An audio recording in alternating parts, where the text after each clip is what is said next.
ginagawa eh. Tapos sila bibigyan ko ng 25,000. Hindi ko, wala naman akong violation. Grabe yung ano yung panahon na to. Dahil lang sa pera. Okay guys,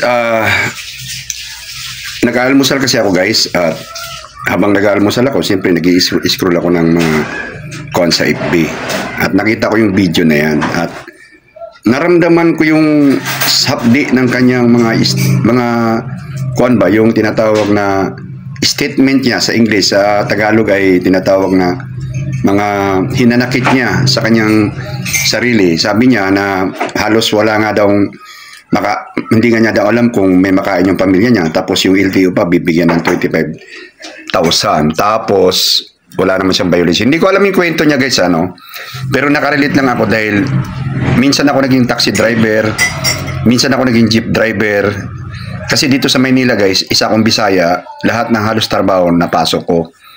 So ngayon guys, isa yan sa mga dahilan na ang ginagawa ko ngayon sa buhay ay nagtitinda-tinda na lang ako ng sari-sari store. Kasi although kaya ko pa naman magbiyahe mag-drive ng anong-anong sasakyan, pero talagang isa yan sa dahilan bakit ayaw ko na mag-drive sa Maynila. Nagda-drive lang ako para sa anak ko, kung may mga pupuntahan sila, at may mga nagda-drive lang ako pang pamilya lang. Pero kung sabihin mong panghanap buhay, talagang iniiwasan ko. Kasi grabe talaga. Kaya tama yung sinabi nila na sorry sa mga matitinong traffic enforcer at saka sa mga nasa mga enforcer na mga trabaho. May matitino naman pero parang 70% talaga na tama yung mga kwan nila eh. Salitang kanto na buhaya. Instead na bigyan ka ng tinatawag na konsiderasyon man lang dahil naghahanap buhay yung driver eh. Tulad ako, nag-taxi ako dati, 24 hours kami nagmamaniho. 24 hours kami nagmamaniho. Ang boundary namin sa taxi ay 1.5. Tapos, ang gasolina namin ay 1.5. Tapos, pangkain pa namin. So, kailangan, kumita muna kami ng 3.5. Ang lagpas sa 3.5 ay iuwi na namin sa pamilya.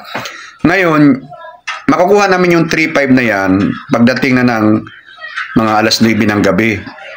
So, yung pagdating ng alas 9 ng gabi, pababa na madaling araw, yun yung kita namin. Isipin mo kung maundulto ka. 1,000 nga lang dati, halos talagang, kung hindi ako makapigil talaga, ang sarap talagang lumaban na eh. Kaso lang, iniisip ko talaga yung pamilya ko. Isa yan sa mga dahilan na ayaw ko magmaniho dito sa Maynila na. Ayaw ko na magmaniho dito sa Maynila kasi nga, grabe yung mga traffic enforcer. Hindi naglitan niya ngayon driver na yun eh. May bonus na sila, may 13-month pay na sila, may SS na sila, may lahat ng benepisyo meron na sa kanila. Tapos, yung driver wala. Oo, kasi, ko yan eh. Tinatawag na, relate ako dyan dahil taxi driver ako, jeepney driver ako. Minsan pa ako nangulurom dyan sa Quiapo, Fairview dati, kasalanan ko yun, nangulurom ako. Pero walang-wala, kumapit lang talaga ako dahil walang-wala na ako eh. Natanggal kasi ako sa trabaho noon bilang security guard. So, wala akong pangkain sa pamilya ko. Alam mo ba na, biruin mo, sa kasalanan ko nga kasi kulurom yun eh. Pero grabe yung huli na inabot ko 3 beses, 4 na beses. Halos napunta na lang sa kanila yung kikita ko, pero nauwi ko sa asawa ko 300 pambili ng bigas. Pinagkakasya namin yun, 4 anak ko. Ganun ba? Yung hindi nila ramdam yun. Kasi nga, ang iniisip nila yung pang sarili lang. Kaya ngayon, grabe, isipin mo, magdadrive ka dito sa Maynila. Traffic na, grabe stress, grabe yung sakripisyo. Hindi ka halos makakumita. Tapos, kaya nga ngayon, pag nagdadrive ako sa Manila, kabadong nung nakaraan, nagdrive ako eh. Ano naman, kinuha na naman ako yung tawag dyan. Tinira na naman bandang Maynila yun eh. May debang bandang pier na kuwan. Pero hindi ba malawak ang kuwan yan? Malawak ang parang space niyan. Naka-green light pa kami. Bigla ako hinarang. Nasa gitna ako. Kung huminto ako noon, sigurado sasabihin niya na disregarding traffic enforcer. Kaya ang ginawa ko, dumiretso na lang ako. Kasi paparahin ka alanganin, nasa gitna ka. Tapos ang dami nang ipapasok sa'yo na violation kasi nga kuhan. Tapos kung hindi ka maglalatag, latag, ibig sabihin magbigay sa kanya, ay, ayun na, tutuluyan ka. O ngayon, magmatigas ako. Dati kasi nagmatigas ako dati, bilang taxi driver, nagmatigas ako. Kinontes ko talaga, sir, wala akong violation, sir, kasi nga, beating daw ako. Paano maging beating, naka-green kami.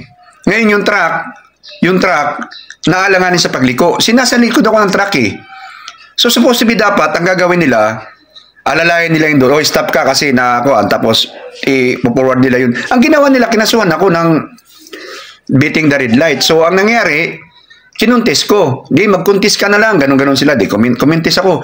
Alam mo, ilang araw akong bumalik-balik doon? 3 araw. Grabe na sayang yung panahon ko at oras ko.